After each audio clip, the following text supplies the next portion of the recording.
What up, everybody? It's Double G and John LaRocca on a live edition of the Fight Game Podcast. We are live streaming on the F4W YouTube channel, and we are also going to be free on the the new Apple subscription and the new Spotify subscription as well. So before we actually talk about anything, I just wanted to point out that if you go to f4wonline.com/subscribe-now, you can listen to John and I every week. There is a Wrestling Observer Plus audio sub. There is an audio podcast with Apple or Spotify sub. And then, of course, there is the video on our YouTube channel. Now, John and I are not on that subscription, but you can watch every Wrestling Observer Radio, which I do with Dave Meltzer, Brian and Dave's Wrestling Observer Radios, Brian and Vinny, Wrestling Observer Live, all of that stuff. So because we are doing this one for free, I wanted to let folks know, if you are not subscribed, how you can subscribe. And it's a pretty good subscription there. So, all right, John, you and I have not chatted since WrestleMania happened. Last weekend, Jeremy Feinstone and I, we were in Las Vegas, and we did 2 special episodes of the Fight Game Podcast, which I thought were really, really fun. And I thought Jeremy did a great job. So thank you to Jeremy for doing those to help us out so that we could actually get some content up. And I also wanted to thank my good buddy from The Ringer, Ben Cruz, who came on with us on Saturday, or no, it was Friday, I believe. He came on with us on Friday. We had a great time. And yeah, so that was a lot of fun. And John, I was sad that you were not there with us, but I know you were there in spirit. And I looked at your WrestleMania tweets, and I think we were pretty right on with everything. There's one specific thing we were really off on, but so I was trying to figure it out. I was like, John, this is what John thinks about Mania, but I guess you were also doing family stuff, so your Mania watching kind of got interrupted there. Well, it actually wasn't too bad. I watched live on Saturday, and I actually ended up watching like 90% of it live on Sunday. But Easter celebrations more in the afternoon. By the time we got home, I think I missed the 3-way on the second night, and like I got right in the middle of the Damian Priest and Drew McIntyre match. So I just went, after the show was over, I just kind of rewound real quick and then watched the 3-way, which was amazing. So yeah, the 3-way was great. All right, so we're gonna do our normal show. So we'll start off with our thumbs up and our thumbs down. We'll do our top 5. We'll talk a little bit about WrestleMania in our top 5. We'll also talk about The Rock. The Rock was a big news story this weekend. He went on Pat McAfee, and he explained why he was not in Las Vegas. And I believe Dave will have a pretty I don't know if it's going to be a big story or not, but I know he'll have some more details on The Rock in the Observer, which should be out Friday morning. We'll also talk about Dynamite, and we didn't get to talk about Dynamite last week or Collision over the weekend. So, we can just give our AEW thoughts in general over the last week. And then you'll have to carry us on the stand and deliver stuff. I did watch this week's NXT show, which was unfortunate because it was like at the tail end of WrestleMania weekend. So the entire crowd was just so dead and tired. And I don't blame them. Yeah. But, it was unfortunate because, those matches that were happening, it was almost like people were sleeping during the matches. And then we'll end with some thoughts on Dark Side of the Ring. We didn't talk about the Tony Atlas episode. I don't know how much you got to watch, but I watched the last 2 episodes, so we'll have a couple of comments. Well, I'm gonna have to lean on you on those because I didn't get to watch those. Just didn't have time. I was Minecrafting today. I saw the movie Minecraft. What'd you think? Oh, I loved it. Actually, did you really like it? Yeah, I didn't know what to expect. I thought, okay, as long as the kids are happy, I'll be happy. But I laughed. Like it's like one of those movies where it's so ridiculous that you have to, as an actor, I believe you have to just like throw yourself into it, just go all out. And I thought Jack Black and Jason Momoa and all the cast did. So it was fun. I had a good chuckle at their performances. So I thought it was maybe the single worst movie that I've seen in the theater in a long time. But I know it wasn't for me. Yeah. For any of you have any teenagers, you have any kids who have played Minecraft, they understood all the jokes. They Hmm. knew when the jokes were coming, they were singing at the silly song, so it was absolutely made for them. And so Yeah. I dug kind of just seeing it through their eyes. But yeah, Minecraft's doing some good business, man. All right, let's get to our thumbs up and thumbs down. Thumbs up, thumbs down. All right, I'm gonna let you lead here. I'll let you get your thumbs up in first for all the stuff that you got to watch this week. Yeah. My thumbs up. There's a lot of good stuff that happened this week.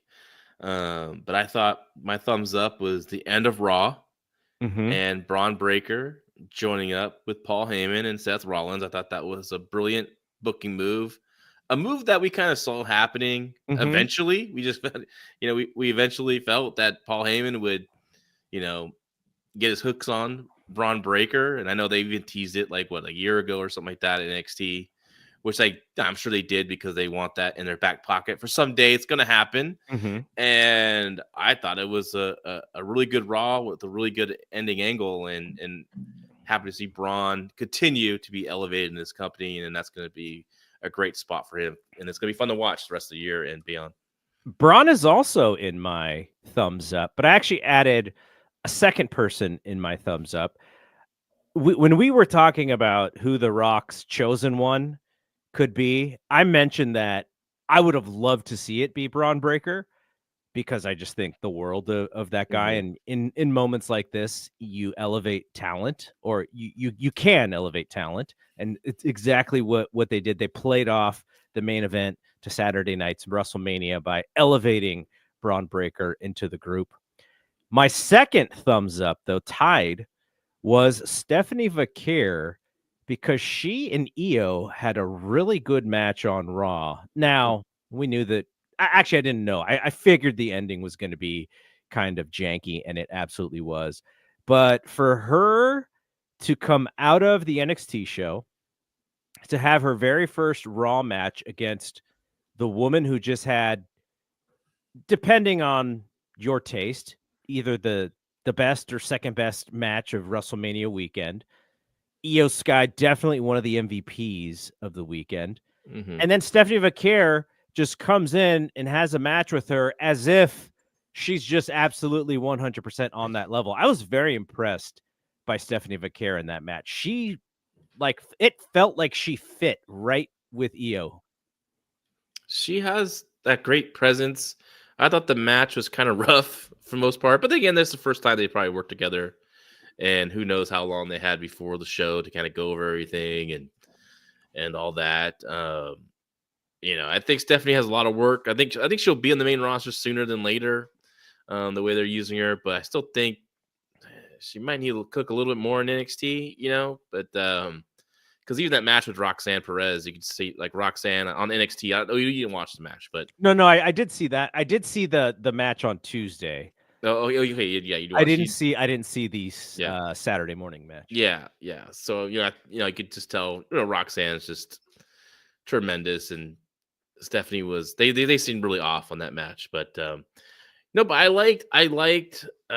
We'll talk about that in my Mania stuff, but with NXT when it comes to Mania. But I liked for Raw what they did is bring her out, average, just gives that promotion to NXT, which before, in Vince McMahon era, especially towards the last few years of his run on creative as head of creative, obviously did not treat NXT well. And it's good to see that, they're trying to push, hey, there's another show coming up on Tuesday, and here's one of our featured stars. It's going to be in a featured match on that show. And they gave some spotlight, not just to her, but, more Roxanne, Julia. You have Rhea coming out with her, the defend them off. But what I liked is that Rhea, if this was Vince McMahon booking, Rhea would have came out and killed both Julia Mhm. and Roxanne Perez and left them laying and probably put her foot on them all instead on top of them, right? But it was a tease, and Julia was able to, slip away without any harm done to her. So I like that. I thought that was good. And there was a secondary reason to bring her out because she was involved in the announcement that WWE has partnered or bought or whatever you want to call it with AAA. Required. So I guess they bought it. So. I guess they got bought by a different company, and then WWE's partnered with this different company, something like that. Whatever it is, they are going to have, they're going to be involved, and so she could possibly also be a part of that. If you think about Stephanie, you think about Ray, you think about the Lucha Bros, you think about Dom, like there is going to be some crossover main stars over to that brand for sure, and she's going to be one now. There's that scary situation with the ex-boyfriend or whatever, I think in that company, so hopefully that gets figured out. But yeah, so that was another reason, because you still want to keep the discussion around AAA going, and so I thought that was also very smart. Okay, let's talk about our thumbs down. My thumbs down was the booking of Kevin Knight on this week's Dynamite. I did not think he should have been in that tag match with the Young Bucks. I didn't think it didn't do any good for him. Yes, he got the highlights, some of his athleticism, but I think he probably should have been, if you're going to put him in the match on that show, probably should have replaced Brody King with Kevin Knight, and then Ricochet could have got involved to finish, etc. there. But this match did him no good, even in the finish where you had Ricochet come out and just kind of annoy Kevin Knight, and he ended up getting still beat by the Young Bucks clean with their finisher. It was like, it's not enough to really like take the heat or take, not enough to put the heat on Ricochet and protect Kevin Knight. If you understand what I'm saying, like it was a little bit of a tit for tat though kind of thing, because early in the evening, he kind of stopped Ricochet from, because Ricochet got beat by Mark Briscoe, and then he got all pissed off and tried to attack him with scissors and stuff. So it was a little bit of payback. So, okay, I'm actually very interested in your thoughts. Now, from a fundamental perspective, the shine that Kevin Knight got in that match, because I thought, and I was watching that match, I'm like, okay, he's clearly ahead of Speedball in this pecking order. And at least to me, from the recent signing of Josh Alexander, I see Kevin Knight and I go, okay, he's ahead of Josh Alexander too, just from a star, looking like a star kind of perspective. I know Josh's gimmick is a little bit different, but so I see him as like I think that they think he's going to be the goods. So you think that because he came out on the losing end of the match in kind of the goofy thing with Ricochet, that it overshadowed the shine that he got by having the match that he did with the Bucks? Honestly, that whole match was hurting him, because the Young Bucks, who absolutely are horrible, this match almost made me like, you know what? I don't know if I ever want to watch wrestling again. That's how bad this show was. But I was like, you know what? WrestleMania was good, and we actually saw people that know what the hell they're doing. The Young Bucks, this match was complete garbage, because they're here. You have these small heels, and they're outsmarting, out wrestling, at many times outpowering these baby faces, right? And it was just driving me insane. The psychology was all wacky, all crazy. I know people are going crazy for the moves and stuff, and that's fine. Everyone likes moves, but in the end of the day, like, when you have little Matt Jackson double Northern Light suplexing a guy the size of Kevin Knight and a speedball Mike Bailey, just didn't help Kevin Knight. You know what I mean? Doesn't help Kevin Knight for getting clearly cut off without the heel cheating. Doesn't help Kevin Knight, and doesn't help Kevin Knight taking this pin in this match. I wouldn't, I see Kevin Knight as, this is a good young prospect who has size, athletic ability, a good look, star look. This is a guy you want to build up for the future. This is a guy that could be a world champion in a few years, right? Definitely a secondary champion in this year if you really do it right. Really focus on him and don't put him in this situation where he's going to look bad, right? And it's just really frustrating. That match should be on my whole thumbs down, but I was just trying to focus on Kevin Knight. It just really infuriating what I watched, and I'm sure people are going to overrate the hell of it. I'm sure Dave's going to give it 5 stars because he doesn't want to hurt their feelings or something like that. But it was a bad match, and I actually really liked the match. I thought the match was, it was a really good match for the crowd, and it was a really good match for the Bucks because the Bucks had a bad year last year. They really did have a bad year. A lot of people like that private party match. I thought the private party match was okay, but we know what happened to private party after that. Forgot about that match. That's how great it was. Forgot about private party. They're still around in this company. But the thing that I disagree with you about is, like, if I'm thinking of historical tag teams, of our youth, heel tag teams specifically, like, if the Midnight Express or Arn Anderson and Tully Blanchard were working heel, like, yeah, they were gonna eat shit when they needed to eat shit. But the style of heel tag team wrestling back then was a little bit more of, like you said, like cheating and kind of underhandedly and getting the heat and keeping the hot tag away. Like, that was kind of the style. Sounds like just pro wrestling the way it should be. I think you can still do that style. FTR still does that style, but it's not the main style in tag team wrestling today. Like, even if you look at Motor City Machine Guns or DIY, like, they will do shades of that, but they wrestle matches more along the lines of what we saw on Wednesday. So I think grading the Bucks' performance against 1988 Midnight Express, because, like, that's the style that you like, I get it, but I think for what they were trying to do outside of the finish, which I kind of agree with you about, I thought it was actually really well done. And I thought Kevin Knight, I thought, like, that is the match, even more so than the Will Ospreay match. That's the match where I was like, okay, like, he really is like a top prospect in pro wrestling right now. So yeah, he definitely is. But the Young Bucks, they could have got over Kevin Knight and still won over by cheating out, and they still could have got their heat, but they didn't have much heat in this match. They beat them fairly clean, with, I know Ricochet got involved, but not enough to where it really protected Kevin Knight. And that's what also frustrated me. I was watching this match. I'm like, all I could ask for in this match is, like, I hope Kevin Knight does not take the pin, because Speedball ain't going to draw you nothing in this company. Ain't going to be anything from this company. Ain't going to be a main eventer. Ain't going to be a star. Ain't going to do nothing for you.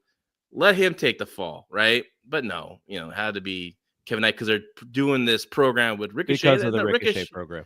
I don't mind that as a program, and I don't mind that if Kevin Knight could beat Ricochet eventually.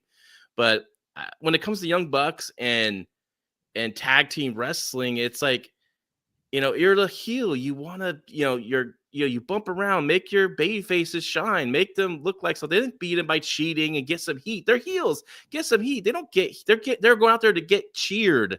They're not going out there to get any heat. And if they wrestle a tag team that's bigger than them, like, I can't wait. They wrestle the Hurt Syndicate. I don't know if they ever will, but if they do, they'll probably, I know what they're going to do when they wrestle the Hurt Syndicate, and we'll have to circle around when this happens. I bet you anything when they wrestle the Hurt Syndicate, they'll put on the phony, haha, oh my God, fake faces and goofiness, oh my God, and act like this is a bunch of crap, because they don't understand how to work, how to put people over. They don't have to do moves. They don't have to do a lot of stuff. But man, this match was I was so frustrated watching this match. I wanted to just turn the TV off. It actually kind of affected my rest of my viewing. I was just, like, so frustrated with the product. And these guys, I don't know. They're back, and I hope they have I hope their dates are shorter than last time, because I don't know if I can really watch these guys anymore. Well, there's a new rule in this show, and it is whenever we mention the name Ricochet, this happens.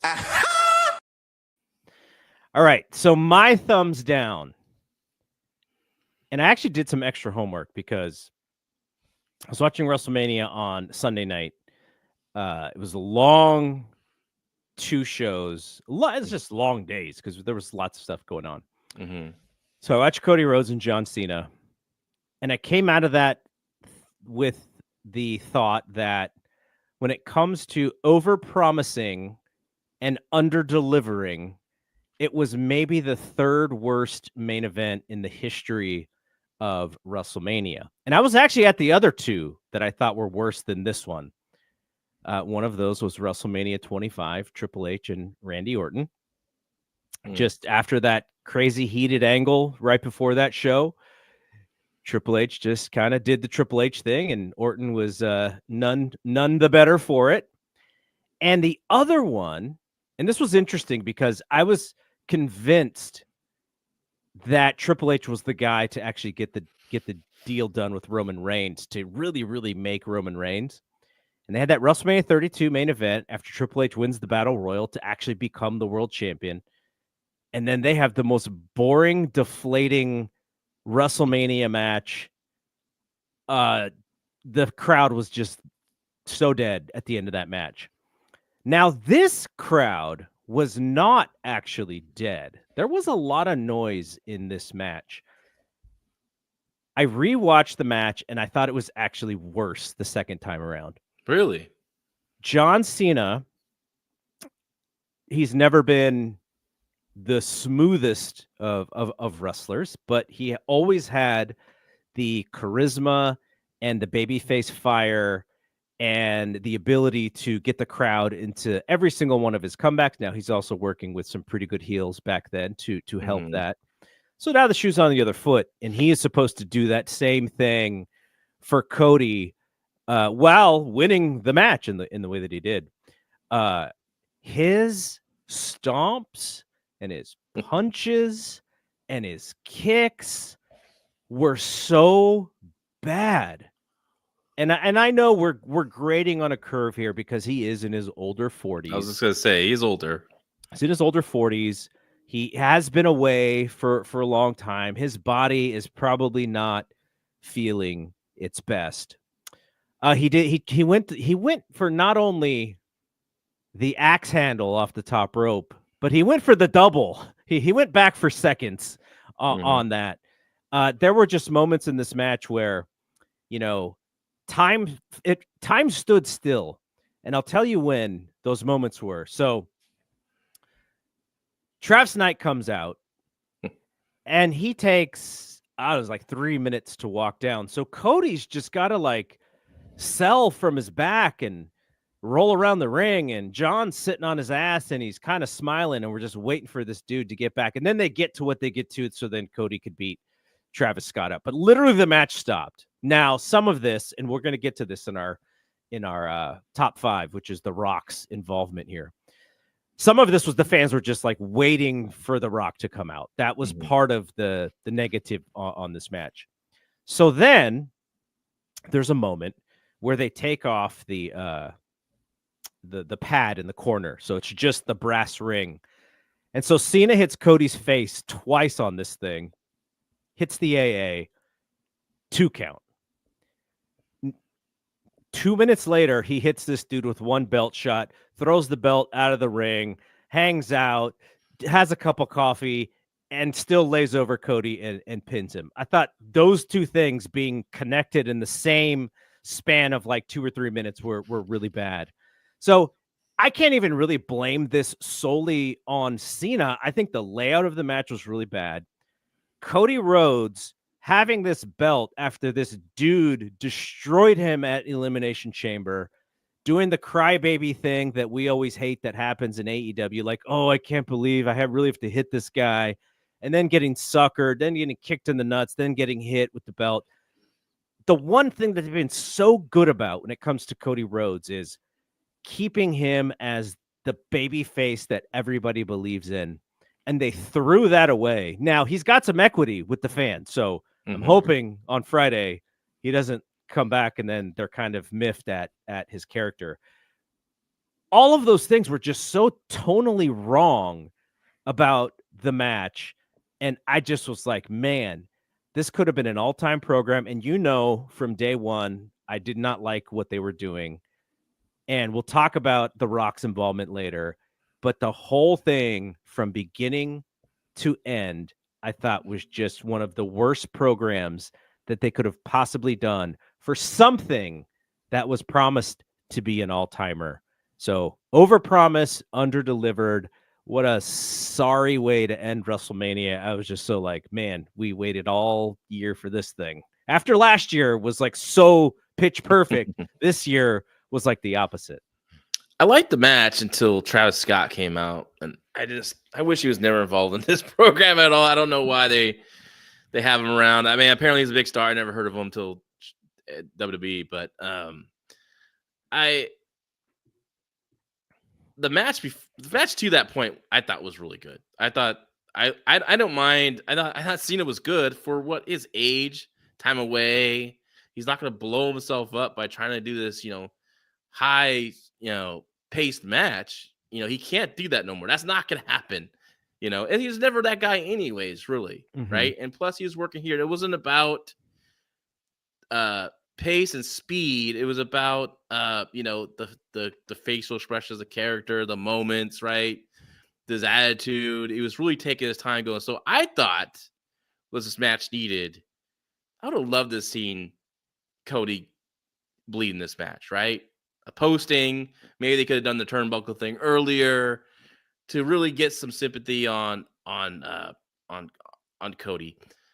The Travis Scott stuff, to me, that's when I was like, that took it down for me. One, like you said, dude, took forever to get down there. Cody and Cena did what they can because what they're going to do. What they did with Travis Scott, they kept it really simple because he can't do much, right? And the finish, I got the finish. I understand the finish. I don't think it was he didn't want to hurt John Cena with the belt. Because if you watch SmackDown the night before, when they're both, crossing the ring, cutting promos on each other, Cena called it out with the finish of the match. And he said, there's going to come a time where you're going to have the opportunity to cheat and do, to get the job done. You're not going to be able to do it. You're going to hesitate. It's going to cost you. And that's what happened in this match. So what they do going forward, I don't know. I don't know what's going to happen. I assume Cody's going to get his revenge. I assume it's going to be at SummerSlam. I can't imagine them going to the end with Cena as champion. And we'll talk about The Rock's involvement, in the future. But I liked it. I wasn't, trying to set the world on a blaze. It wasn't the worst match of WrestleMania main event I've ever seen. I think John Cena and The Miz kind of takes that as a but that's why I say overpromise and underdelivered. Because some people are going to throw like mini Hogan matches at me, but the whole idea for those Hogan matches was that the hero sends the heel home and then he poses. Like that was what was promised in that Miz match. Because you're right, as a wrestling match, not good either. What was promised was The Rock was gonna be the de factor in who was gonna win.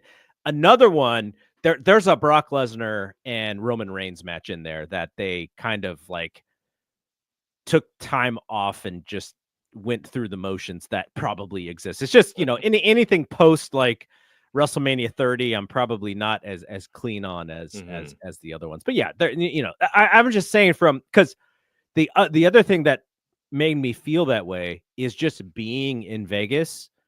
Yeah. This past weekend,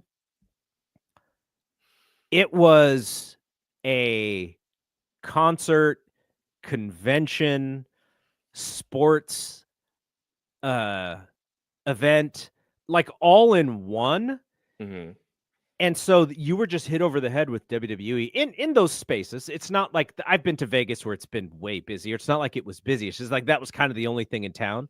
Yeah. But like they were just hitting you over the head constantly. Oh, this is what's gonna, can't wait. Oh, thankfully Jey Uso went on first on Saturday because that dude was like everywhere afterwards. Yeah, I know. I was like, how did this dude even keep his eyes open by the end of the weekend? I'm glad that match, the way it went, I was very happy with that match.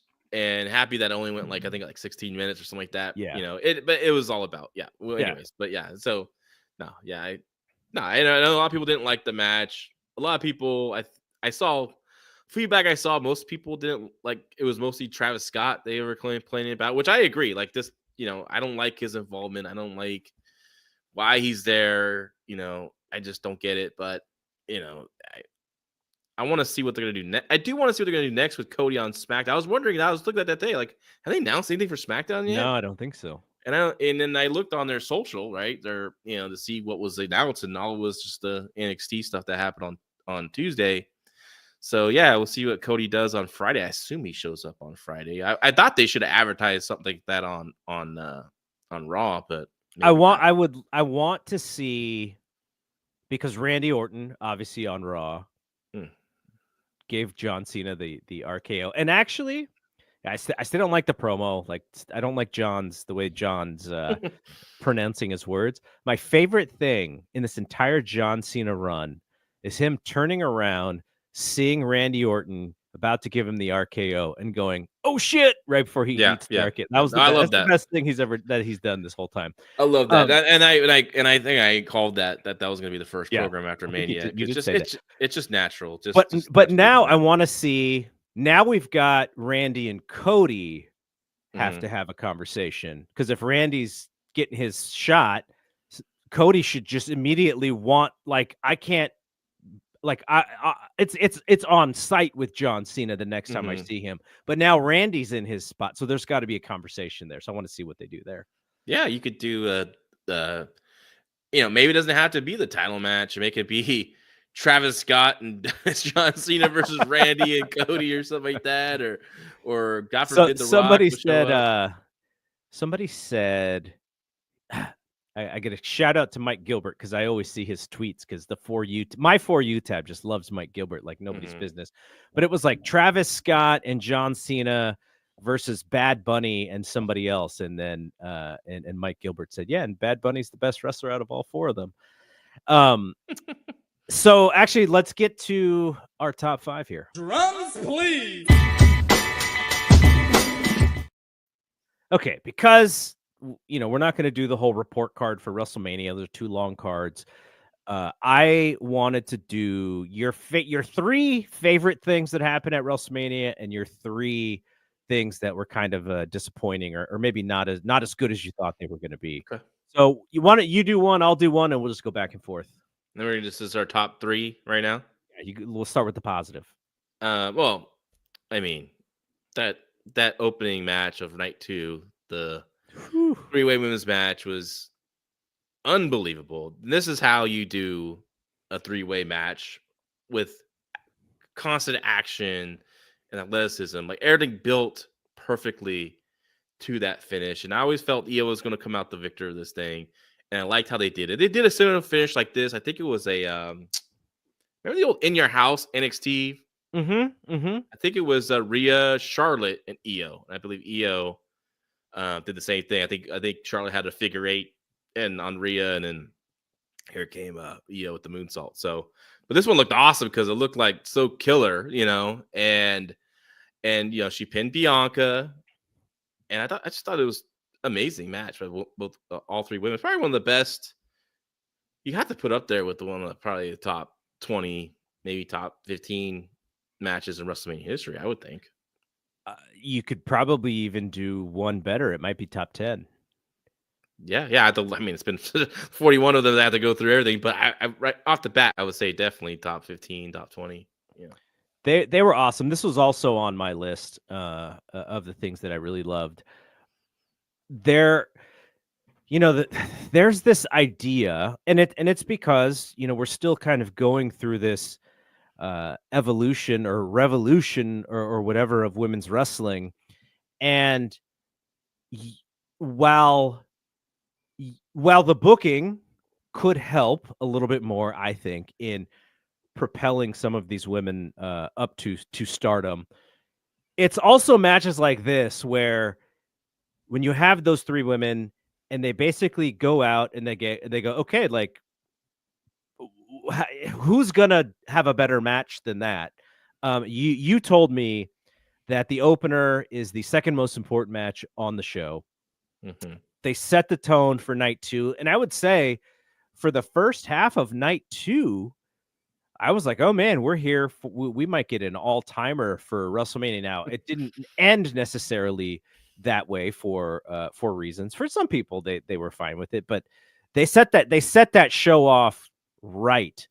And all 3 of those women deserve all of the accolades. And there's this I think they're going to redo the Revolution pay-per-view from like 6 years ago, where the all-women I heard show. that. They're gonna do it again.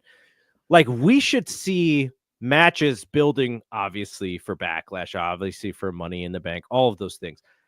But we should peak for that show for some of these feuds, because that's the time when they are going to main event that show. There's nothing that's going to be in front of them. So I really hope that they do that, because that was fantastic. And actually, I wanted to get your thoughts on the Charlotte and Tiffany Stratton one. Mm-hmm. This is sort of outside of our top 3 and bottom 3, I'm guessing. This could have made my top 3 actually. This match. So did you like that match a lot? Yeah, I remember I just I watched Night 1 live, but at that point in time when that match came on, it was Daddy, I'm hungry, I want dinner. So I was in the kitchen cooking. So I really didn't watch most of it. And I think I tweeted out like, hey, what did everyone think of the match? And everyone was pretty negative about it. And I was this morning, and I know we're going to talk. We watched John Cena, Cody Rhodes again. Mm-hmm. And I was like, you know what? I never went back and watched Tiffany versus Charlotte. And I thought they had a hell of a match. I thought it was really good. Mm-hmm. And I thought Charlotte was fantastic. I thought Tiffany was fantastic. There was a couple of rough moments. And I know Tiffany, might have got blown up a little bit towards the end there. But, nothing crazy. There was one moment where I know Charlotte looked like she forgot what they're doing. But it was so like, it wasn't like a red flag thing. It was just, but other than that, I thought they did a great job. I like the story of it they told. Yeah, I thought they did a great job. So good on them. For whatever reason, there is a loud minority in the WWE live crowd that just actively hates on Charlotte, and I think that hurt that match. All that. Yeah, I mean, it's I think if you kind of look at the WWE fan base as a whole, I would say she comes across as a star to the majority of that fan base, but it's the minority who is very loud and very negative towards her that kind of carries her reception. And it's also who she's listening to, which is kind of frustrating, because I just kind of want her to be like, why even bother? But there's obviously something there with her, whether it's getting older or maybe seeing these young wrestlers possibly wanting her spot, all of those things, which we know are very pro wrestling. They're going to exist. She is on the older side of things, but at the same time, she's built a track record of being a really, really, really good wrestler and someone who the fans look like as a star. So whatever this thing is that she has right now, I hope she kind of turns it in her favor, whether it's going heel and being a strong heel and using that to her advantage, whatever it is, because I think those things are probably hurting her a little bit, maybe even more than she's willing to admit. And I think it affects the reaction to her matches, which is unfortunate because, we're both big Charlotte fans. Yeah. And she needs to embrace it. Embrace being a heel. Take those boos and work with it. Embrace it, Like, don't fight against it. Like, you're a heel, accept it. Yeah, maybe you didn't expect to get the reaction. You wanted this big, oh, she's coming back from injury. We support her. We want her to do, we missed her. We're so happy she's back. No, if they don't like you and you're a heel, go with it, So I thought they had a hell of a match, Tiffany and Charlotte. So, all right, go with your second one, because I had the one that you had on my list too. Oh, well, the main event of night 1, it's another 3-way match, which is funny because we complain so much about 3-way matches. And the 4-way was fine too. Like, that was fun. Yeah. Yeah. I'm like, at the end of that, I was like, okay, they shut me up. Like, I need to stop complaining about this. But if they're done right, when things mean something and it builds perfectly, like like sorry, Omega, Speedball, and Ricochet is not the greatest 3-way ever. Like, you might want to have these two matches might be the greatest 3-ways ever. You know, Shawn Michaels, Chris Benoit, Triple H could be one of the greatest, you know. So, yeah, CM Punk, Seth Rollins, obviously, and Roman Reigns. I thought this was really good, wild and crazy. And, of course, it had a classic finish that's going to be remembered for a very long time. All three men went above and beyond in this match, I thought. That I know they've done this a few times, but that freaking spear into the pedigree spot, that timing on that was so amazing. Man, Roman is unbelievable. Seth is unbelievable. And then Punk is great. Like and Paul Heyman was fantastic. And I remember I saw you a couple of your I think you tweeted out, why do you, or maybe you in our group text or whatever, why do you do when he low blowed Roman? He did the old shimmy shaker. He gave him the windshield wiper right on his nutsack. I wonder if it was like the old mafia, stab the guy in the heart and you twist the knife, you know, and really make sure he dies. Like, I'm guessing Paul Heyman's was going for that, driving it in there. And Seth Rollins on top with Paul Heyman, a fresh, you know, top heel, and with a top young heel, you know, powerhouse to the side of him. I love all of that. So another one of mine was around Seth, but around the idea. So when Jeremy and Ben, we did our show on Friday, the theme of the show was who's going to win the weekend. And Ben said Seth Rollins because he thought Paul Heyman was going to choose Seth Rollins. And by Monday, we were going to say Seth Rollins. And at the end of one of the other shows, I was saying to Jeremy how if pro wrestling was a meritocracy, the person who comes out of this triple threat smelling like roses is Seth Rollins, because I thought he was the best of the three in all of the buildup and in the promos. I thought his character made the most sense. He was like speaking the truth.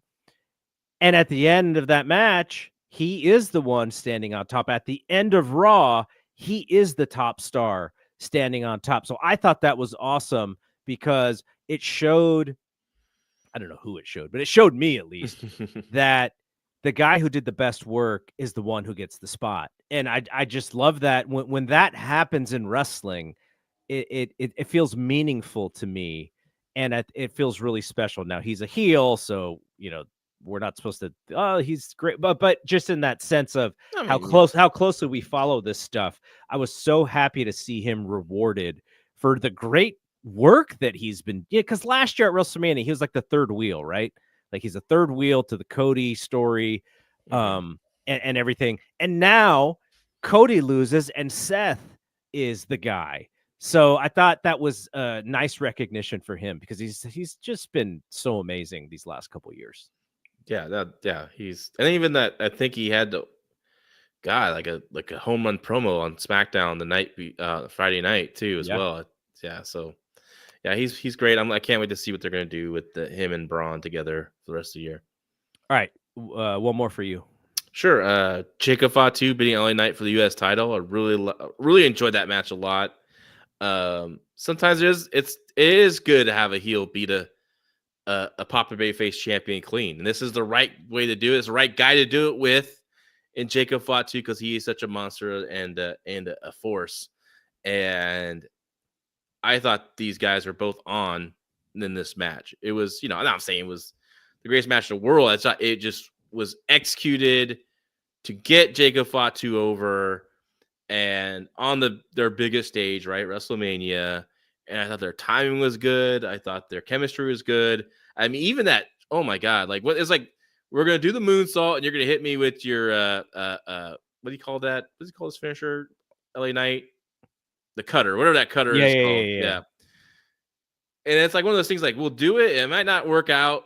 You know, we'll do our best we can, but dude, clean, right? Yeah. That was awesome. And then, of course, Fatu hit the moonsault. What I love about Jacob Fatu, and a lot of people who are listening and maybe only seen it on from WWE, and maybe they've seen a little bit of MLW. Mm-hmm. What's crazy is that they haven't unleashed him all yet Mhm. for what he really could do. And that's a because by design, because you don't want to give him everything, Mhm. and he doesn't have to give him everything right now, and he's just tremendous. And I'm so happy for that guy. He, not to pull the curtain back, but like he's just a really he's a good dude, a Mhm. good soul. So of all my dealings with him, so very happy and very proud of Jacob Fatu. Yeah, you're Oos. That's why. Yeah, I am an official Oos. That was gonna be, if I had to pick a fourth one, that was gonna be my fourth one. My third one was Dom. Like, Oh yeah. well, I think you said that you thought Dom was gonna win this match. Oh yeah. I think I had Penta winning, but when you're watching the crowd react to Dom, it was very clear in a match with Braun Breaker, by the way, who's also very popular. It was very clear that they wanted to see Dom win the match. And so when he did win the match, they kind of went crazy, and he kind of acted like, like almost like if he was going to turn babyface. Now he is not. They are. I assume something could be coming, but it also doesn't have to, because his storyline currently is working the way that it is. But I just thought, like, look, if you think about when he started wrestling with his dad, and he's the white meat Mexican baby face, and then he turns on the dad, and I was at that Raw a couple years ago where those boos like really started coming, and I saw him go, like, he starts to talk, and then he gets booed like crazy, and he kind of stands back and stands up straighter, like, oh my gosh, like, what's going on here? And so to see that, like, he's such a young dude too, someone who kind of gets overlooked when you think about the future of WWE, because he's not this big old jacked up dude, but think about the genes that this dude has, right? His pops is one of the greatest wrestlers of all time, so he's gonna be in the mix, and I'd love to see him get his flowers on this weekend. And it looks like he's going to be the new leader of Judgment Day, right? Which is going to not play well with Finn Balor. So, no, Dom's tremendous. What a great heel, but he was a very popular babyface on Sunday and Monday. But I think people are respecting him. Before they, he was Dom Mysterio. He wasn't much, honestly. I mean, he was Rey Mysterio's son. He was wearing his indie gear, and yeah. Then he turned heel on his dad, and it was fun to boo him, and people generally didn't like him because they thought he wasn't good enough. But he's God busted his ass last couple years and made himself a star. And I like him as the Intercontinental Champion. I think he should hold it for a while. I think Penta probably will be the guy that probably beats him, I think, unless you go full babyface with him and Finn Balor ends up beating him or something like that. But that was a blast too, that match. I thought it overstayed its welcome. Everyone shined, everyone looked good, everyone had their moments in it. So yeah, very good. All right, why don't you give two of the things that maybe weren't so hot? Because my main one was Cena and Cody, so we'll skip that. You do two, and then I'll do one.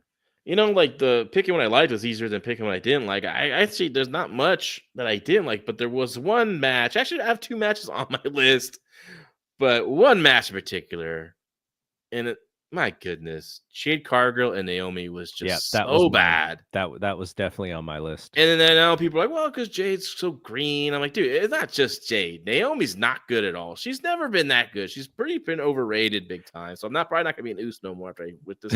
Well, in the ring, she's still hesitant. But her character work actually did carry this program. I thought her character work and the buildup was good, but there were moments. There was. I don't know if I would imagine that they probably practiced this match and maybe they just kind of got lost a little bit. But there's a moment where Jade is kind of bent over at the hip, and she bends over too early because Naomi's got to get into position. I think she either went to the second rope or the top rope, And she's actively talking to Jade. I don't know if she's saying like, dude, you're just going to sit there for 5 seconds bending over with it while nothing is going on. So they definitely had communication issues. I thought Naomi, it was unfortunate for her because it seems like her vision or her actual match was going well. And it was Jade's kind of hesitation and slowing it and kind of being in the wrong spot that was ruining it. But, neither of them are, neither of them are Io Sky in the ring. No, they both get the equal blame on this one. I think it should have been shorter. I think it should have been a disqualification maybe with Naomi getting disqualified. It's just something you kind of maybe continue this program without beating Naomi. I know she just turned heel, and I agree. Her promos have been good. His characters have been good since she turned heel. But like all Naomi matches, when it comes to the bell, when the bell rings, unless she needs to be led, and so does Jade Cargill. So it's a big risk. That's why I think they could have used a lot more smoke and mirrors in this one. Maybe this is the match they could have had the no rule stipulation. Yeah, right? sure. I did see Naomi on Thursday night. I was at Wally Mania, which was it was an absolute blast.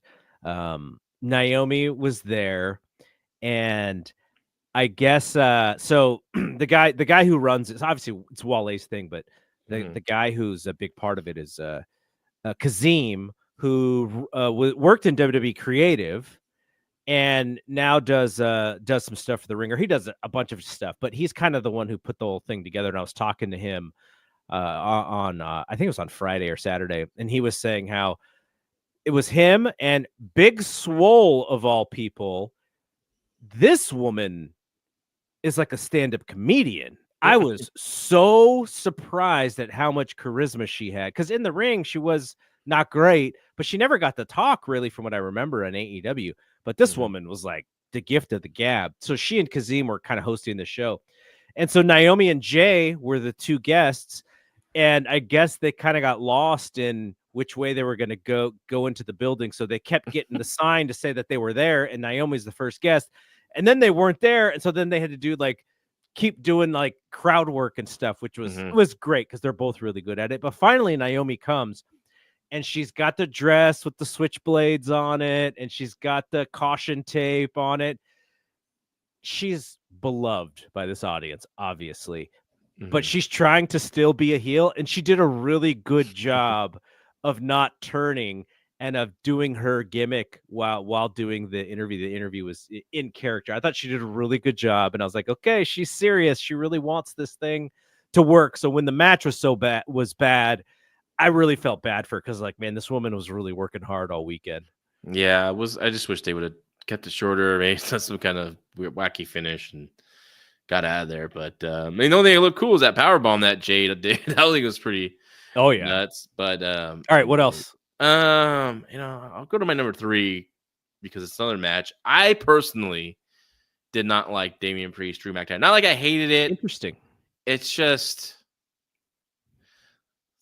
the usual, the tables getting pulled out. The chairs. I honestly wish this was just a straight up match, and maybe afterwards Drew could have done something to injure Damian Priest and take him out for a while. Looks like Damian Priest is going to be out for a little while, I'm guessing, and I believe he's going to probably come back as a heel, or at least quickly turn heel after he comes back, because I feel he needs something.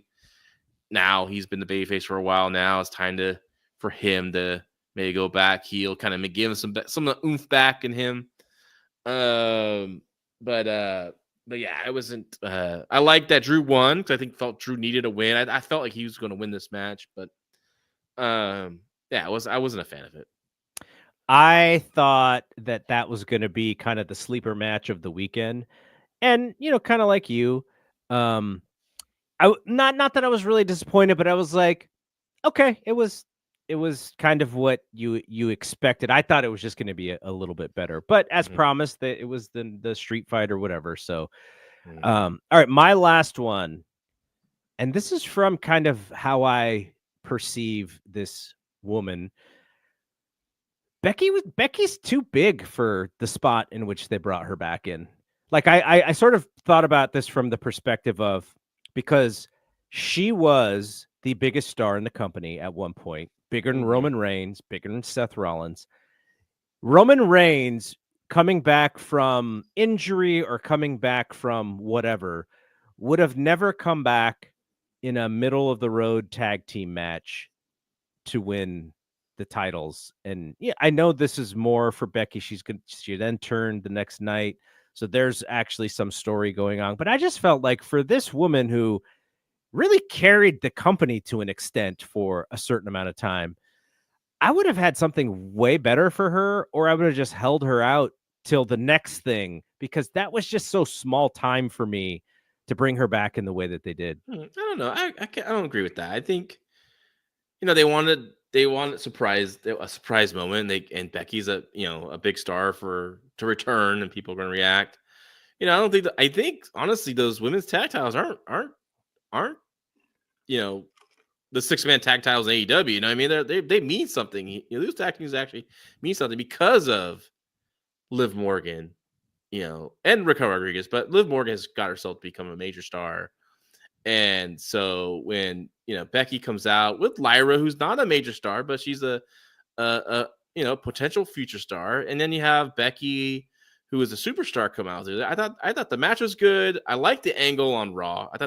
I did not think that was going to happen. I was completely shocked. I didn't think a turn was going to happen. Interesting, because that was the talk all weekend. Was that's exactly Becky, what was going to happen? Was she? I didn't. I on was her on Raw. I mean, I wasn't on lineup all that. I guess looking for rumors, but no, I didn't. It shocked me. I hope honestly that now that Becky's a heel and Seth's a heel, they get put together as a power couple. I want to see that. Mhm. I want to see. I think that would be a great addition to this main event group. But I thought she looked awesome though. She looked she in looked shape. good, She and I looked. know everyone's really upset because Bailey got taken out, and I'm sure Bailey might be upset too. I guess I don't know, but it's not like this is her first WrestleMania. She got pulled, dude. She's been on like what, Well, 4 or 5 WrestleManias. she had her year last year. That was Yeah, her year. shit. She got put over. Yeah, so it's like I think she's gonna get something out of this. I'm yeah, going she's to gonna guess be that she's gonna. programmed with Bailey, Yeah, obviously. I think that's So and that I think that was the idea, and maybe even the concession. All right, did you have another one, or should we move on to well, the Rock? yeah. Real quick. As I talked about on Raw, they nice promotion of NXT. I thought on both nights of WrestleMania they should have promoted NXT more. Mhm. I don't know if they really promoted much other than saying like people are former NXT champions or whatnot. I think you show your top stars in the crowd. I think you show Oba Femi, Stephanie McCure at ringside. Whoever their top stars there. I guess I wonder if they were all at the convention while WrestleMania they was might happening. been at the World doing that. I'm sure a lot of them are, but I mean. Schedule Oba Femi early, schedule Stephanie McCourt early, Julia early, Roxanne Perez early. Get them out there somehow, some way. Even if it's the old like, hey, look who's here, watching the matches. So that was my only top 3 meh moments of Mania. I thought a little bit more NXT promotion would have been nice. Okay, so let's talk about The Rock. He went on Pat McAfee, and he basically said that he had pushed for Cody to turn heel, which we knew. Mm-hmm. And then it was decided that it was going to be John Cena. And it sounds like, now he didn't actively say this, and I'm trying to put things that I've heard and what he said, trying to put them together. It sounds like when he and Cody weren't going to be the power duo, which was his idea, that he was like, okay, if it's going to be Cena turning is the thing, not really me. And because it wasn't his idea to turn Cena, that he kind of just pulled himself out of it. At the same time, there are a lot of people asking me like, well, if that was the case, then why was he so involved at Elimination Chamber? Now, he actually answered that. He said Ari Emanuel asked him to help them sell tickets for that show.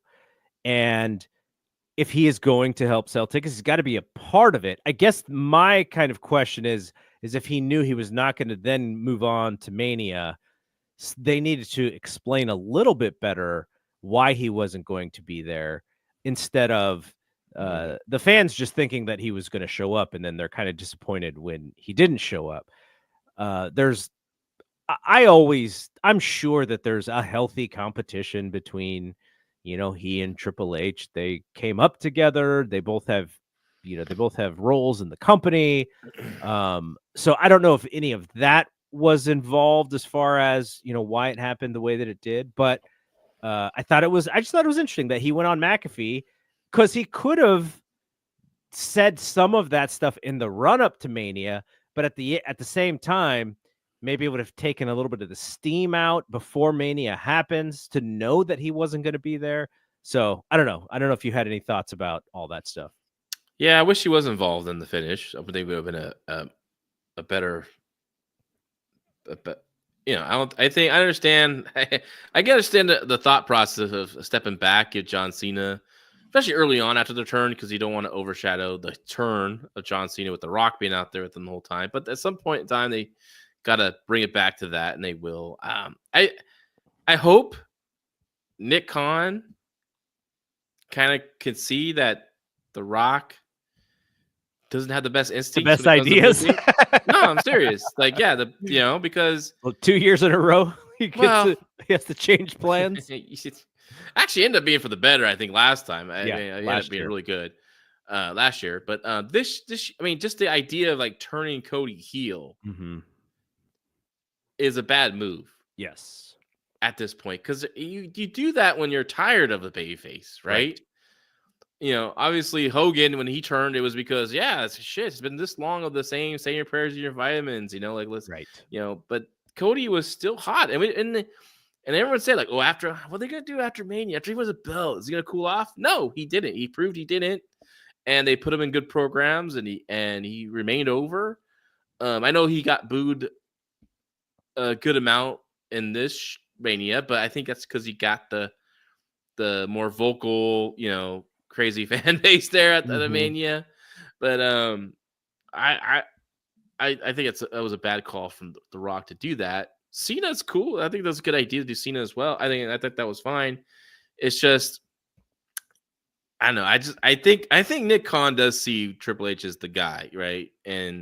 But there's going to be a power struggle because obviously, Rock could just make the phone call even up the chain even higher.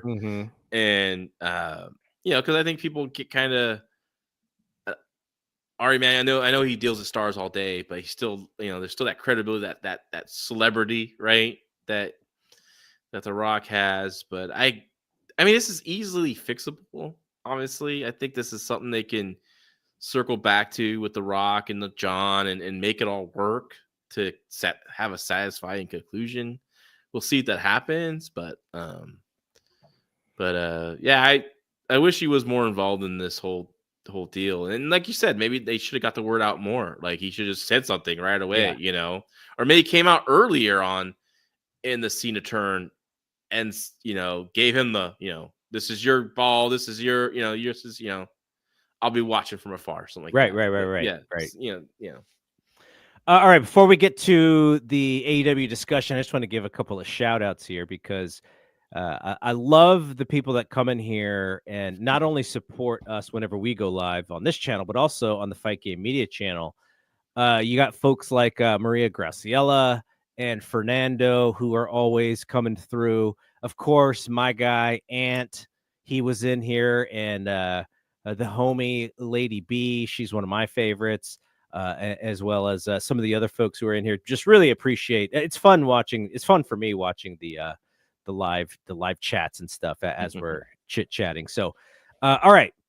So let's talk about the last few shows from AEW.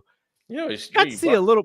got to see a little bit of Master P. I haven't seen Master P in a wrestling ring in 27 years or 26 years or something like that. And then he had to throw the fakest looking punches in wrestling history. I don't know. I think Swerve Strickland threw a couple ones a couple weeks ago, but I don't remember what happened last week at Dynamite. That's how exciting that was. Or even I didn't watch Collision, so I don't even know what happened on that show. But I did see. Oh my gosh, man! Don Callis added back Trent Beretta and Rocky Romero. What a golly gee! What a heel stable that's gonna be. I was a fan of Roppongi Vice back in the day. They were fun mid-card babyface. Yeah, they're team. fun mid-card team. But now it's looking like the NWO Black. Yeah, they do. Rocky.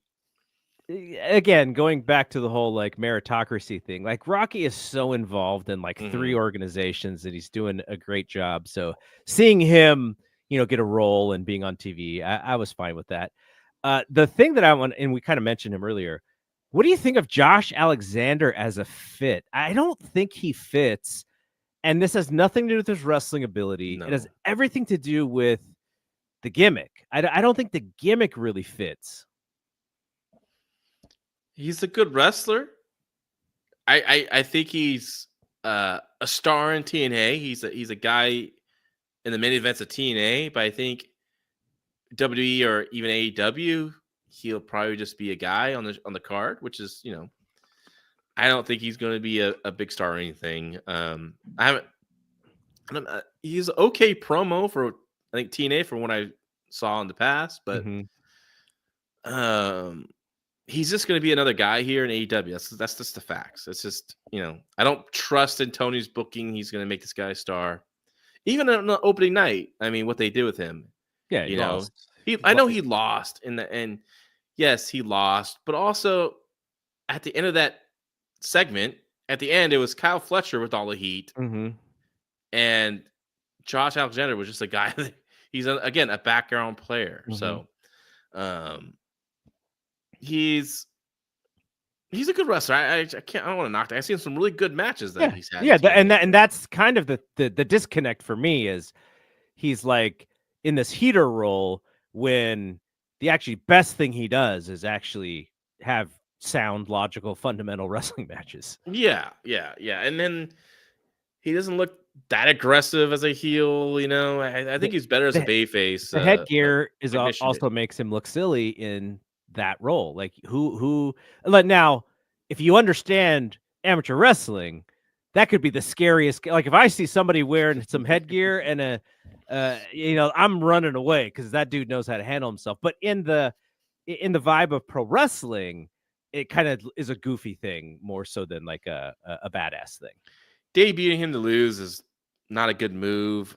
Debuting him to be a heel, I don't think it's going to be a good move. I would have just had debut him and have him as a babyface, win matches, show off his wrestling ability. He could have been one of those guys that wins one of the secondary titles and just has, good matches, like kind of like a Mike Rotunda TV champion. I know he was a heel, but I'm getting that. He's like just a good wrestler. But yeah, he's fine. But like I said, not going to be a main event guy in your company. All right, what did you think about the latest trials and tribulations of MJF trying to get in the Hurt Syndicate? He offered up his car this week. He offered up a bunch of hookers last week. I remember that. I feel like it's getting a little long for some kind of wait for it to kind of go one way or the other. You had to get Shelton's thumb up because first it was only MVP. He was great, by the way. He's great. Then you had 2 thumbs downs, and then now finally Shelton gave the thumbs up because he's Max is rubbing off on him, and now it's just Bobby. And Bobby should be the hardest one, right? Yeah, he's the one that has been against this for the start, so it should be hard to turn Bobby. And Bobby's going to take advantage of it, just like he did with the car, and he gave him the thumbs down while he was driving away. Yeah. So I like it because, one, it gives MJF something to do, and I think while this isn't main event pro wrestler MVP, if he's not in the title mix, using his personality in this way, I think is good. And there's there's interest in the Hurt Syndicate, obviously. So I find the whole thing to be very entertaining. Yeah. But they need to stick the landing, right? Whatever happens and how they finish this, I think they need to end strong. I also a little bit concerned that we're getting in bro Chacho's territory, which I don't think Bobby Lashley's going to be playing video games. no, that's what I'm saying. I think at least this time around it would be, these are athletes that are look like stars that will be the segments they'll be featured as stars compared to like playing video games in a 1-bedroom apartment, Yes. So and not having girlfriends and all of those old, nerd pro wrestling tropes that existed in the brochachos. I just want NGF to be done with. I wish I was loved, and I'm evil because of that. It's like, okay, your backstory's been told over and over again. Let's just kind of focus on, just being a vile piece of crap, like he's best at, I guess. Okay, here's a question: do we get Sandler on AEW? And now here's the hard part. I don't know, man. He's a WWE guy. Well, Happy Gilmore's on WWE or on Netflix, and so yeah, they won't promote it on WBD. So no, Adam Sandler will be in a front row, like, hey, Happy Gilmore's coming out this Tuesday. Make sure you watch it. And that's gonna be interesting. And they should have MJF out there. I was just there for the promotion of Happy Gilmore. That'd be hilarious. All right, so then a couple other things here. We were talking about Josh Alexander. That was on the list. Okay, Owen Cup update. So on the men's side, we got Will Ospreay beating Konosuke Takeshita last week on Dynamite, and also Hangman and Josh Alexander. And next week we have Kyle Fletcher and Hangman Page. So who do you think will be facing in the finals at Double or Nothing? They could trick us and have Hangman go. Who's Hangman feud with her now? MGF, right? He just did a pro with MGF. Yes, then they have internet. They have interview segments just about every week now. Yeah, I could see. I can see. I'm gonna say Kyle wins. NGF involvement in the match with Hangman, causing them to have a match at the pay-per-view at the end of the month of May. So Kyle and Will again, part 3. Part 3, yeah. All right. So then on the women's side, we just saw Jamie Hayter pin Chris Statlander on Dynamite. She's going to face Mercedes Moné, who beat Athena. Mm-hmm. And who do you think is going to win that match in the finals of Double or Nothing? Mercedes, yeah. So you think Mercedes and Tony is going to be the program? Looks like it. Yeah, I can't. Jamie Hayter hasn't had any steam since she's been back from injury, and just has nothing really. She she's lost whatever she had before she got hurt. She completely lost it when she came back. I think she's been better the last couple of times, though. I still don't like the gear. The gear reminds me of the apartment at Three's Company. Mm-hmm. Hey, that's a good show. She should be cooler than something happened in the late 70s, looking like drapes. Because I think she's a good wrestler. Like she should be young. She shouldn't be old fashioned in that way. And if what you could do, and I think this would all have to do with your faith in Tony Storm's ability to bring Jamie Hayter up from the perspective of Tony's character right now. You could have Athena interfere somehow and Monet loses, and then you have Athena and Monet again in Texas. Or like you said, you just do Tony and Mercedes as the champion versus champion, the biggest possible program you could do on your biggest show of the year. I mean, there's no real beef with Athena and Mercedes. I mean, she got beat clean by Mercedes. Well, the beef was horrible. The beef was in the buildup, which was Mercedes and Billy Starks, and then they just haven't done anything after that, which could be the reason. Yeah. All right, so let's quickly talk about NXT. Any thoughts on what you saw Saturday? Saturday was a really good show. Tag match was fantastic. The 3-way was really good. I think you really liked that match. I thought it was just one of the better takeovers. I got to see some of it. It Yeah. was on while we were recording, so I got to see Yeah. some of it. No, it was really good. The 4-way was fine with the women. I think the highlight of that show probably was that tag match. Mm-hmm. With the Tucker and not Tucker, what the hell? Hank and Tank. Hank and Tucker. Tank.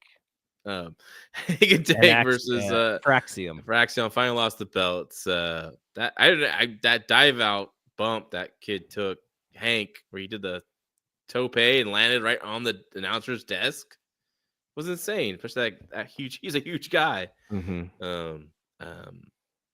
And looks like Trick is still. Well, he's going back heel, huh? Seems like he's just pissed off. He's just a angry man, but I like it. I like hearing him talk. I like his flow. I don't know. With him and Joe Hendry and Obafemi on NXT, I thought that was really good. What do you think of the Joe Hendry thing? I know a lot of people are freaking the fuck out. A lot of people down on it. I thought it was the best case scenario because you didn't want to beat Miro, Rusev. You didn't want to beat Aleister Black. Mm-hmm. You don't want to beat Jeff Cobb. Who? You know what? No one's pointed this out yet with Joe Hendry, why he got that spot. And everyone's like upset about how could they do this to a champion of this company, blah, blah, blah, blah, blah, blah. First of all, TNA's TNA. Yes. Ain't going to be any more than that, right? And WWE's partner. It's WWE's partner. It's a good place for them to send NXT talent to get extra work, a different crowd, blah, blah, blah, blah, blah, blah. Right? Joe Hendry was given that spot. One, yeah, you don't want to beat any of the new people you signed, right? But Joe Hendry can have that match, lose, take an RKO after. You know what's going to happen next time he comes out on a WWE pay-per-view or TV when it comes to like Raw or SmackDown?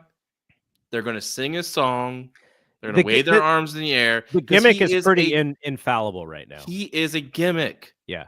The gimmick could take it because he's very popular, and that's what people like. They like to wave their hands in the air, they like to sing the song. So he's fine, right? Does it hurt TNA? Probably not. No, I don't think so. They're not growing their audience, right? The audience they have is the hardcore TNA fans. They're going to continue to watch it, right? So people are freaking the F out about this. And, you know, like, who else could have had that spot and taken it and be better? And, like, you know what? Like, because of his gimmick, he's just not hurt by it. So he's fine. So yeah, he is in a rare spot. It's kind of like, not to compare but just I thought of like the Honky Tonk Man. Like the Honky Tonk Man comes out, he could look like a goof, he could lose, and then 6 months later he comes out, you hear that music, and you're like, oh, the Honky Tonk Man. Like it's a gimmick that you're not really worried too much about. Now, there is a thing about he's their top champion. I could see people being frustrated about that if you're like a diehard TNA fan. The only thing I didn't like was when he came out on NXT, because I thought he had a little bit of like a loser line there of being like, oh, I might have got pinned, but I got pinned in front of all these people and you guys were wrestling, and like, don't demean NXT with the show that you're just on. So maybe they could have done that line a little bit better, but otherwise I thought it was fine. I think it was because they're building to something. What's going on this weekend? There's something, right? There's a TNA event, and they promoted it on this show, on that NXT show. Someone, Obafemi or Trick, I think maybe Trick actually be the one that kind of shows up and maybe cost Joe Hendry the belt. The way that they said oh, show up. Like they said megastar, so it made me wonder for like LA Knight or something. But I don't know. I don't. I was thinking like you could always bring someone like the Miz, but that's not going to really do business as a surprise. Because if you wanted to help TNA, and if it was a real star, you would say the name so that it could help them juice the tickets. Yeah. If it's not a giant star, the mystery of it is what will help more than the name, I'm guessing. I can imagine LA Knight being like, "What? Go back over there? Shoot." Anyway, it's a whole different company now with the TNA. It's probably gonna be basically owned by WWE. I'm Probably sure. soon, All right, last thing here, and we'll just quickly go through this Dark Side of the Ring. Tony Atlas, not my favorite one. Interesting story of Tony Atlas and kind of how he was on the up and up, and then he got fired from WWE right during the Hogan takeover time frame, and he had a couple cups of coffee, but he went homeless, and the whole rest of the show was about how this woman kind of saved him from being homeless, and she took him in and she helped him, and he ended up marrying her, and now she's the one who's ill and he has to take care of her. So it's a really nice story. They did talk about one of my most memorable moments watching WWE Superstars. So he gets rehired, and he gets rehired as Saba Simba. And I think it's his re-debut. And he's dancing down the ring, and he's got the garb on, and Roddy Piper goes, "That's not Saba Simba, that's Tony Atlas." And so I just thought, as I'm watching this, like, Roddy Piper's just being Roddy Piper, and they're kind of leaning into like the hardcore wrestling fans a little bit. But how they took it, how Tony Atlas took it, and how Mark Henry took it was Vince was basically telling you, by allowing that to happen on Superstars, that he really had no role for Tony Atlas. This was just kind of like a job or gimmick, so he didn't care. Because if he really cared about the gimmick, they would have figured out how to not allow that part of it. So, because I always thought it was a little bit impromptu, but then if you think of WWE TV, nothing is impromptu. It's all like so specific in the buildup. So that was the thing that I was kind of wondering. I may ask Dave about it. I don't think on Friday. I don't think anyone thought Saba Simba was going to be a main event guy. No. I don't think anyone thought Tony Atlas coming as Tony Atlas would have been a main event guy. He probably would have just been slotted right in the middle where he was, or low middle actually. I remember Tony. I mean, I liked Tony Atlas as a kid because he looked like a Greek god. But I remember. Do you remember watch World Class when he was like in like the deadest time? Like it was like 1987, and he was like the Black Superman. Yeah. And I remember seeing him there. And there's a great match. It's not great. It's actually really bad. But him and Ted Arcidi. Ted Arcidi have a match. My gosh. But no, what makes it so great is that they are not getting along. And there's some freaking live rounds fired in this match. Really? Freaking fantastic. I gotta go find this on YouTube. Oh yeah, you'll find it's out there. And it's one of those. It's not like it's if they full blown shoot, but it just you can just tell it's both are not getting along. And then but do you ever watch? Yeah, Sports Channel, right? Do you remember ICW? That stuff was. It wasn't something that was going to stop me from changing the channel. Yeah, we got it here in San Jose. Yeah, I remember seeing random wrestling here and there from time to time. But I remember like reading in the After magazines, reading about Tony Atlas has turned a rule breaker, and I was like, "What?" And all of a sudden, we got this ICW show, and here he is, like evil Tony Atlas. I thought he was so great. So and then he came back and he's like, why is he wearing that stuff? Why does he call him Saba Simba? But yeah. So my recollection of Tony Atlas is when I was just becoming a wrestling fan, and WWF at the time was like the timing of when WWF became WWF and when I became a wrestling fan was like the perfect time. So if you watch those old WWF Coliseum home videotapes, there was lots of stuff from the early 80s Yeah. But when I'm watching in real time, I don't realize that the early 80s and the mid 80s might as well have been like 20 years apart, right? Yeah. So Tony Atlas and Rocky Johnson win the tag titles from, I think it's Afonseca. Yes. And then they lose them to Dick Murdoch and Adrian Chalice. yes. And so as I see those matches, and then now here we are, fast forward, probably 2 years. I probably watched them in like 86 or something because of those tapes. And my thought was like, oh, well, where's Tony Atlas? Like, how come he's not here? And so, I'm like 10 years old, so I don't really understand that. If you're not in WWF, you're like somewhere else, like you're just in a different territory. So I just assumed like, okay, if you're not in WWF, you just kind of disappeared from planet Earth, like you're just not wrestling anymore. And it was then when I realized, oh, there's NWA. And I was like, oh, then I remember when that guy was on these old tapes. And then I was like, my mind was kind of blown as like you had one of those aha moments of like, wait a second, it doesn't work the way that I thought it was. So that was seeing Atlas and Rocky Johnson and just thinking like, those guys are so cool. How come they're not here anymore? Like that was kind of my thing. So the last one, Superstar Billy Graham, that just was on Thursday or on Wednesday, actually Tuesday.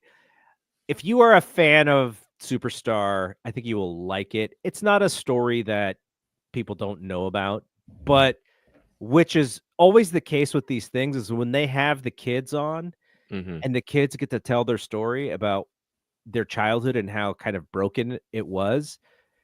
That was really the touching part of this story. Superstar's wife as well was on it, and I thought she was really good. But yeah, they kind of told like the early days and, just that whole thing of him losing the title to Backlund and just depression, emotional. He couldn't take it. And it's not like he was, it's not like he just decided, oh, I'm still this guy. I'm just going to maybe reinvent and I'll kind of be back and I'll move all these other places. And then WWF will want me back. And what if Backlund fails? Of course they're going to want me back. Like that kind of thing. It didn't seem like it existed. He just took that as like, my wrestling life is over.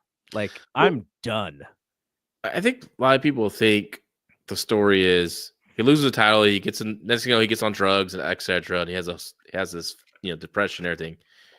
He was already on the drugs before he lost the belt, and his body was hurting, and that's why he was on them, and he was in pain and all of those things. Yeah, so I think we always say like, wow, man, like why didn't Vince go with this guy longer? Why did he go with Backlund? Well, I think Vince saw, he didn't have the longevity. He wasn't going to last, probably. Yeah. Vince Senior, that is. All right. Should we talk about quick rest in peace, Steve Mongo McMichael? Oh yeah, perfect. Go for it. I know. I just a very memorable character in the 90s, especially in the wrestling war of the 90s. We watched all of that stuff like a couple years ago. Yeah, from when he was on there. Rest in peace. I do find it pretty damn funny that all of a sudden I'm looking on my Twitter timeline. People are like, you know what? He doesn't really appreciate it as a work. I'm like, dude, all you fools would bag on this guy, share the clips of how all his blotches and everything, and he was not a good wrestler. Let's be honest. He wasn't. He's just a memorable dude. He's a memorable character, especially in that 90s wrestling war. But rest in peace to him. He fought, and then. But yeah, for all those people coming out, terrible disease. Yeah. The other thing about him is he was on probably the most famous pro football team, NFL football team of that era, 1986 Bears. You didn't get, or 1985 Bears. You didn't get any more famous than that. Those dudes were everywhere. Yeah. They're making rap songs and stuff. The videos. And Fridge, of course, William Perry kind of overshadowed. William Perry even overshadowed Walter Payton. And Walter Payton's like one of the greatest football players of all time. Yeah. But Steve Mongo McMichael's right there with Richard Dent and Jim McMahon and those guys, as far as the characters who stood out, even though everyone's sort of overshadowed by Fridge. But when he comes to WCW, it's kind of weird because, you know, I saw this all weekend, and this is no shade at wrestling fans. You like what you like. But one of the things that I really make sure about is, like, I just don't follow only wrestling. Like, I follow all of these different things because I like to see the different sports and the different Hollywood businesses and how everything kind of works, and not just wrestling. Like, I just don't follow wrestling. So when Mongo comes in, actually, I think first he was in that Lawrence Taylor match. Yeah, he was with Bam Bam Bigelow. One of the Lumberjacks. Yeah, in WWF.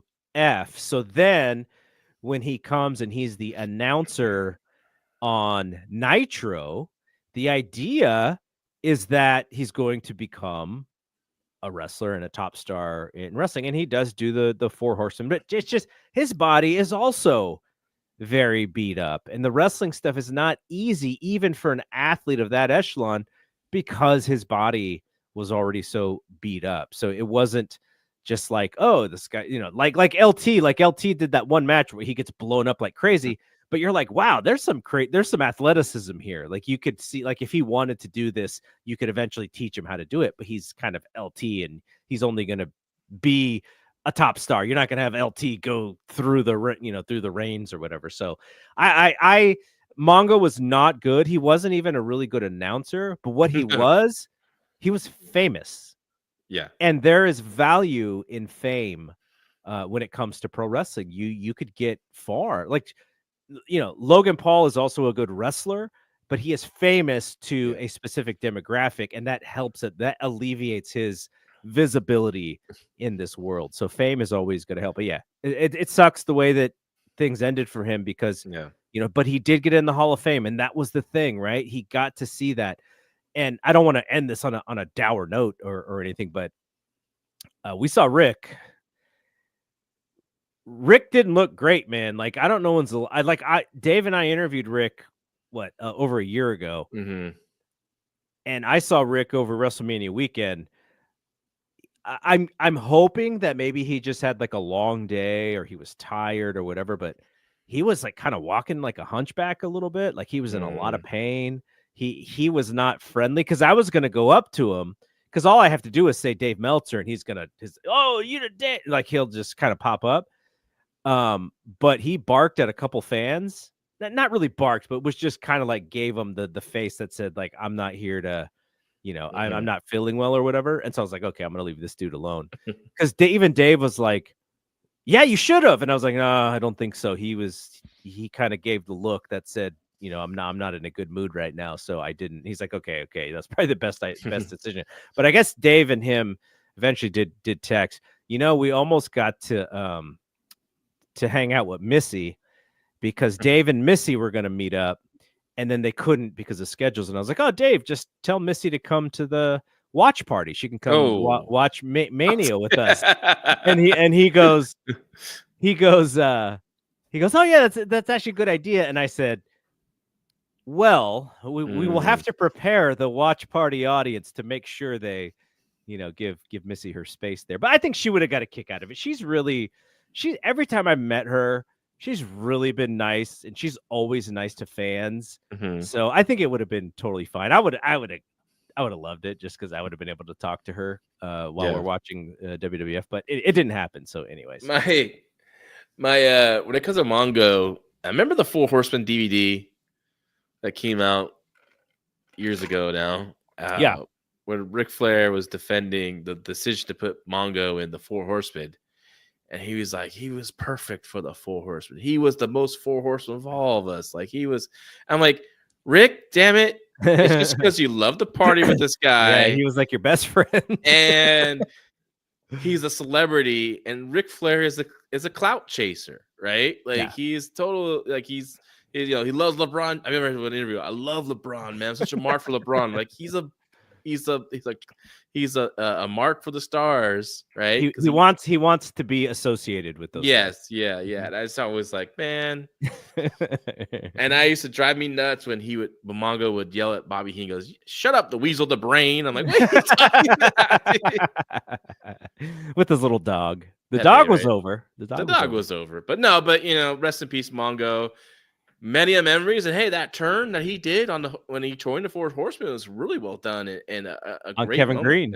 Yeah.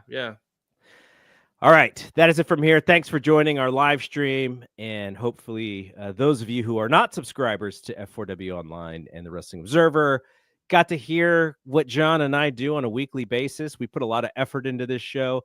I like to make this show different from the other shows. We're just talking wrestling, but I'll throw a little sound gimmick in there. I'll structure it a little bit differently just because you want to be different. You want to stand out in not be the same thing as the other shows. So that's kind of what I try to do on this show. So hopefully you enjoyed yourself.